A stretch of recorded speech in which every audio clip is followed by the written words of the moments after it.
Hello everyone, it's Arto back with another NFL video. In this video, I'll be giving my NFL Week 5 recap, so let's get into it. Thursday night, Colts Broncos feels like an eternity ago at this point. Really bad offensive teams in this game. The Colts offensive line is looking terrible. They played terrible. They lost.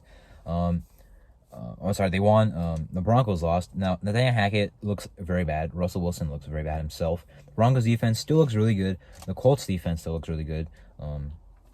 And it was a defensive game, but it's not like it was a bad defensive game. Like, there are defensive games where it's like it's fine. This is a bad defensive game.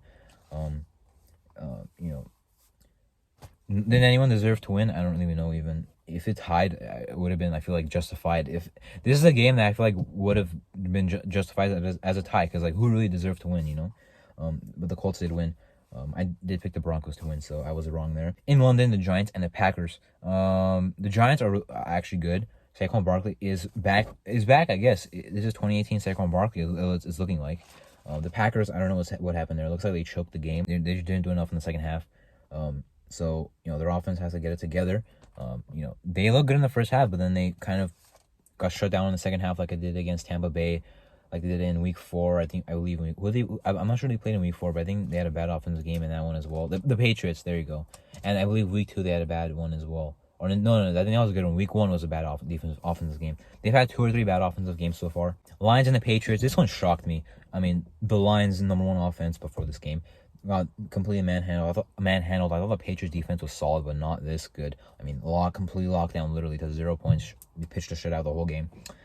So now the Lions, their hype is a little more gone. They were a 1-3 team heading into this game, but there at least was some talk about, well, at least they're playing well. Now, not only did they take a loss, but it was a very, very bad performance, and they lost again, down to 1-4. Looks like the Lions may not have some good to go off of now. I was really starting to believe in Campbell. I was believing in Dan Campbell last year as well. He was getting the culture together last season, and now this season he was getting them. They already learned how to compete last year. In this year, I was hoping that maybe they learn how to win the games that they're competing in instead of losing close games. But lost here. Not a close game in this one, obviously, though, but they have lost some close games this season. For the Titans and the Commanders, Carson Wentz did play well, though, even though he had a pick at the end of the game. He did play well, I will say. Now, the Titans, good game by you. The Titans are really coming back strong, 3 straight wins. I do believe the Titans will still win the division. They will still be a formidable foe in the postseason by any team to face. And then the Commanders themselves are not looking good at all. They're clearly the worst team in the division. One of the worst teams in the NFC. One of the worst teams in the league currently. Their offense has done some good things. The running game is clearly not good. It looks like they've abandoned using Gibson, as far as I know. I know Brian Robinson Jr. is starting in the game on Thursday Night Football against the Bears. But the Commanders look bad. I didn't think that'd be a playoff team, but 1-4, they're really struggling like this. Ron Rivera might lose his job eventually, or not eventually, but very soon.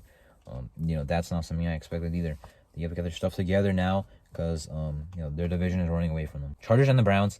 This game went how I thought it would. I expected a close game, a high-scoring game in which the Chargers win. I did not expect both run. I didn't expect the run games to be as strong as it was. I know Chubb is good, Eckler's good, but the Browns' run defense and Chargers' run defense was supposed to be way better. The Chargers' run defense got hyped up so much in the offseason and is getting shredded. Nick Chubb is right now the best running back in the league, however. Austin Eckler also really good right now, top 10 in the league as we speak currently. He had a couple down weeks to start the year, but now he's doing really good. So the Chargers, Brandon Staley, I will say this. There's a difference between an aggressive head coach and an overly aggressive head coach. The aggressive head coaches win you games. The overly aggressive head coaches put your team in a bad spot. That is exactly what he did. So the Chargers offense won in spite of their defense and their head coach. The players on their offense won in spite of their defense and their head coach. Even though I defended Staley and thought he was honestly he's a solid head coach, but I don't like the idea. I don't like the idea of going for it there. However, they had a good offensive game, of course, overall. Texans and the Jaguars. Well, it looks like no one should ever expect anything from the Jaguars ever again. I can't believe they went out there and dropped 6 against the Texans. I slightly saw it coming because of how good I expected the Jaguars to be the Texans both times last year, and the Texans swept them. So I'm like, maybe they're just struggling against the Texans specifically. And this game came out and did nothing. 6 points. I don't believe any touchdowns. Stingley is looking good for the Texans. That he's obviously very good. One of their only actual playmakers on defense. And their team, their team doesn't look like, it's not like they want a smooth game or clean game. Damian Pierce is looking really good, though that's a very good thing to look forward to. And he's clearly the running back of the future right now, a top 10, probably top 5 back in the league. I'm not just going off rushing yards. If I was, then I would say he's 5th or 4th, whichever one he actually is. But I don't just go off of rushing yards. However, he's still overall playing very well. Good receiving back as well. Falcons and the Bucks. The Bucks were winning by a lot, and the Falcons closed in. The Bucks offense, I guess, didn't do much in the second half. I'm surprised the Falcons were able to close in. It looks like even though the Bucks were up 21-0, it felt like a slow game because like they were up 21-0, I believe, in the third quarter. It was like, it wasn't like they scored 21 quick. Slowly and slowly they were piling on the points. The Falcons weren't doing anything. Then the Falcons did do something. Good second half by them. Obviously, we know what happened on the final drive by the Buccaneers. The Grady Jarrett, roughing the passer call, which resulted in the first down by the Tampa Bay Buccaneers. Were able to kill the clock and not give the ball back to Atlanta, as far as I know. So Atlanta, I like to see the comeback attempt, but I didn't expect you to win. I don't think many people did, but unfortunate loss there. Buccaneers. They're really not. I mean, apparently they have a really bad schedule coming up, as in like they have easy games, but they don't look like a Super Bowl contender. I'll say that right now. Steelers and the Bills. Well, I think the Bills got their revenge from last year. It looks like Pickett did not look bad besides the pick. Well, I mean, I guess besides some plays, I don't know, but he had a good game overall. The Bills defense though is too good. The Bills offense is also too good. Allen got pulled, I believe, in the third quarter. Josh Allen, but everyone was dominating. Gabriel Davis, James Cook had a touchdown. Stephon Diggs, although I don't think Singletary did that much. The Steelers defense is getting exposed currently. I mentioned that they only had one good game in the season, which was week 1. And now if they're not going to win it with their defense, they're not going to win at all. Like, they're going to hardly win the rest of the season with or without Pickett, even though I think he's way better than Trubisky. Their offense clearly isn't it. Najee Harris is not doing anything. Their defense is getting exposed, it looks like, even though it was a really good offense in the Buffalo Bills. The Dolphins and the Jets, even with no Tua and then eventually no Bridgewater, I still did think they would win. The Jets, however, maybe are actually a really talented team though.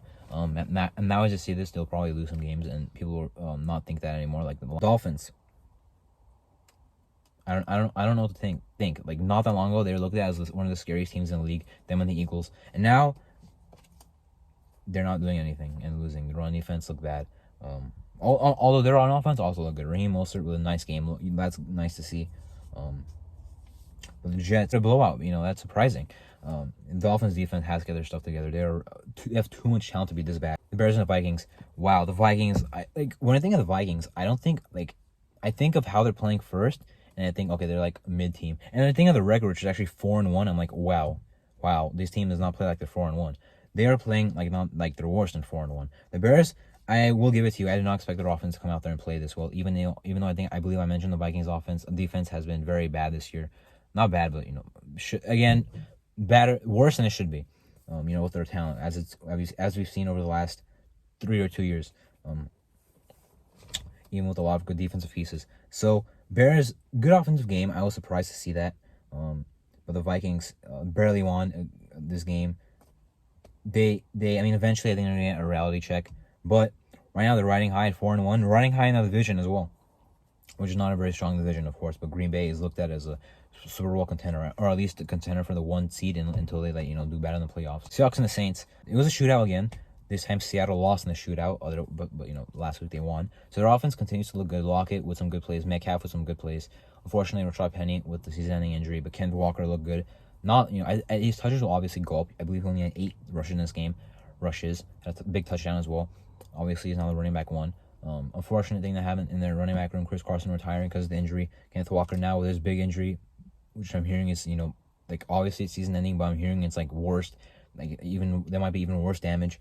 But yeah, the Saints defense and Seahawks defense. The Saints defense I expected to be solid this year. The Seahawks defense I expected to be bad this year. Both offenses I expected to be bad this year. The Saints have had their moments in this game. Played really well. Taysom Hill amazing in this game. Seahawks offense way better than I thought it would be. But both teams have to do something there. The Seahawks offense I don't think the defense can really do much to change how they're playing this season. But the Saints defense hasn't. Their head coach and also defensive guy. They have to get their stuff together.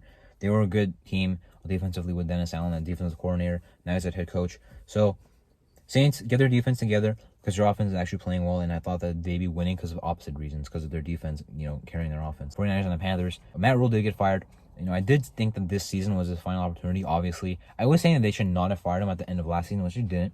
But obviously, I expected this coming because, you don't have one last chance and then get another one after that. So I expect him to get fired now. It's not like I'm a huge fan of Matt Rule, but I was just saying, I don't think people should have been as surprised as they were when he was not fired at the end of last year. But 49ers with a dominant win. Good for them. I guess not. I mean, I don't like the 49ers, but clean win by them. Eagles and the Cardinals. Cardinals really almost won that game. The Eagles, I don't believe are like a Cardinals from last year or the Steelers from 2020. I don't believe they're gonna go on a huge I don't believe they're playing a cupcake schedule and are only on a big win streak because of that. And I don't think they'll get exposed later in the year. I mean, yeah, I don't think they're gonna be the 1 seed. I mean maybe they're off to a 5-0 start, but like they won't be the best team in the end. They will not come out of the NFC, in my opinion, to get to the Super Bowl. But they're looking scary. However, in this game, it looked pretty neutralized. Honestly, the Commanders, the Cardinals played pretty well. On the final drive, kind of screwed things up there. But even though the Cardinals lost, this is a actual lot. This is a loss where I actually say, okay, the Cardinals kind of did prove me wrong here. Besides when they beat my team in week 2, the Eagles, almost lost their undefeated streak to the Cardinals, which would have surprised me. They have a tough game next week. The Eagles, didn't look scary in this game, but are still undefeated. Cowboys and the Rams. The Rams offense, I mean, at this point, they're like, I mean, I could just imagine their offense. I feel like it's like the Panthers last year. I don't know. They just can't move the ball at all. They cannot run the ball. They cannot pass the ball, even though they should. I mean, Allen Robinson, is it really his fault of his lack of production? Maybe. Cooper Kupp is dominating, but he's the only guy doing anything. He's the only guy Stafford's throwing to. Stafford's not looking good at all. The Rams' offensive line getting destroyed. Sure, they played an elite defense, but Sean McVay and the Rams' offense has no excuse to be this bad. Their defense played well enough, I guess. I mean, the Cowboys' offense without Dak, sure, they're winning as a team, but their offense isn't really impressive right now. Pollard is looking pretty nice, but they don't really need their offense to win right now, which is surprising to me because when the season started, I thought their defense would take a decline, which is my bad. I was wrong again on their defense. Their defense is absolutely elite right now. Pass defense is absolutely elite by the Cowboys, and so is their pass rush. Micah Parsons, one of the best defensive players in the league this year and even last year as a rookie. So the Cowboys, good for you. I mean, the Cowboys, they do have the only undefeated team in their division, but are looking like a very, very good playoff team right now. The Rams are looking like a team that, if they don't get it figured out, will not be in the playoffs. And McVay will have some questions asked. Obviously him and I believe the GM over there, Les Need, got big extensions. After the Super Bowl win, this is like a Super Bowl hangover, but it shouldn't happen. They're either better or the same team as they were last year. Bengals and the Ravens, pretty uneventful game that the Ravens won. Justin Tucker probably the MVP over there, not just because of the game winner. I did think the Bengals would win, and they did not. The Ravens rebounded nice, I will say. Their defense looked well in this game against pretty good offense. So the Bengals, I don't really know what to think right now. 2-3, 2 losses, 2 wins, 1 loss now, in a row chronologically. So I really know what to think there. There's still some teams where even in week 5, I'm still in these recaps saying I don't really know what to say because they're kind of confusing me right now. As for the Ravens, I can honestly say the same thing, but I don't think I will this time. I don't think I will. They're a solid team that, with a weak division, I mean, the Browns are being not good, the Steelers are being not good. They just got a tiebreaker over the Bengals. They really could win this division, although I wouldn't be that scared if I was playing them in the playoffs. Raiders and the Chiefs. I don't care what anyone says. The Raiders absolutely played well enough to win this game. Absolutely should have won this game. Not just because they blew the lead, but because they had the chance to win the game after blowing the lead. The refs were bad. Chris Jones roughing the passer, Malcolm Coon's holding call. Did Devontae have his feet in bounds? I don't think that was a bad call. I think he did not have his feet in bounds with possession, so I'm not going to say that was a bad call. But the Raiders really should have won. They had a really good game plan. The Chiefs had really good adjustments still. The Chiefs are just one of the best teams in the league because they're one of the best head coach teams in the league. And when they're down 17-0, I did not expect the Raiders to win that game. Still, when they're down 20-10.5, I still expected them to come back. Kelsey only had 25 receiving yards but 4 touchdowns. Adams only 3 receptions but 2 touchdowns, still over 100 yards. Josh Jacobs obviously just dominating. Carr and Mahomes each had themselves nice games. Mahomes was a little better of a game. Matthew Wright for the Chiefs made a 59-yarder but missed a 37-yarder. Then missed another field goal, which obviously was wiped away by the Malcolm Coon's holding call. So, they probably want Booker back, even though that was still an impressive 59-yard to make. The Chiefs are a very good team. However, the Raiders are. I'm not going to say that people shouldn't sleep on the Raiders because I have no incentive to say that. But I do think they'll eventually turn this thing around. They have too much talent to not turn it around. Even their coaches, I think, besides McDaniels, they made a lot of good hires besides the special teams coordinator in Tim McMahon. So the Raiders have a bye week. Hopefully they get it all figured out. Also mention this, because I almost forgot. I went 9-7 this week in my predictions. Overall, I'm now 47-33. Anyway, that was my Week 5 NFL recap. I'm Martin. Thanks for watching.